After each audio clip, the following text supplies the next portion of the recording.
Hey, Mike. Hey, we got all the parts we need for your wiring job.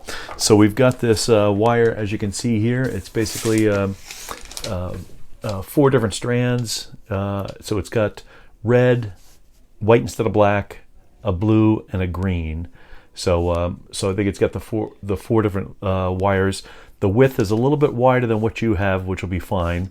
The wire, instead of being stranded wire, so this is solid core, so it can actually handle higher current, but it's not as flexible as the stuff you have. But since it's only a patch wire, shouldn't be a big deal.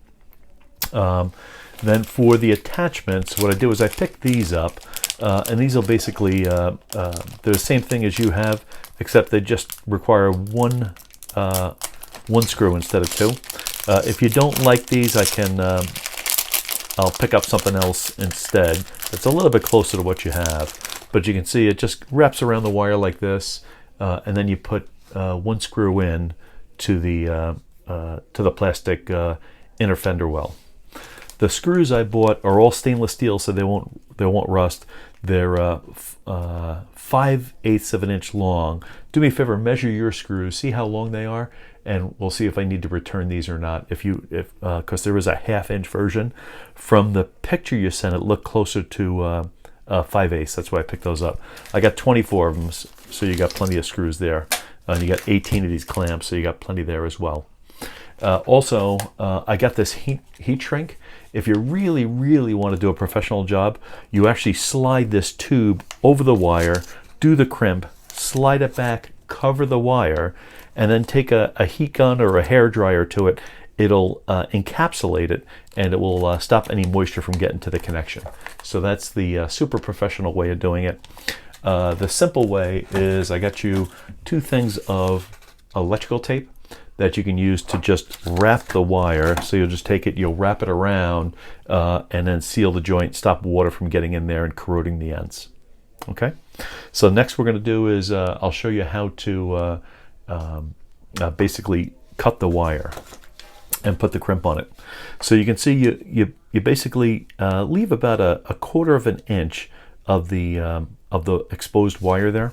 You then put the adapter on the wire, push it all the way on, and then using your new cutters, you'll take this piece down here, the crimping section, and you'll put it on there. You'll go just a little bit offset to the from the center, because the other wire needs to go on the other side, and then you'll crimp it, basically crushing the metal, shift over about 1/8 of an inch, and crimp it again, and you'll see that.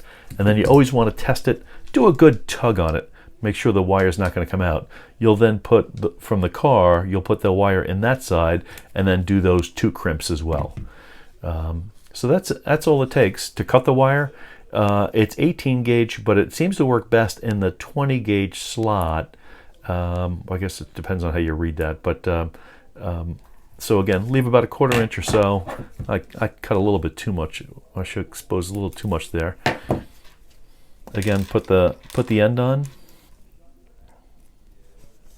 You'll feel it hit the end.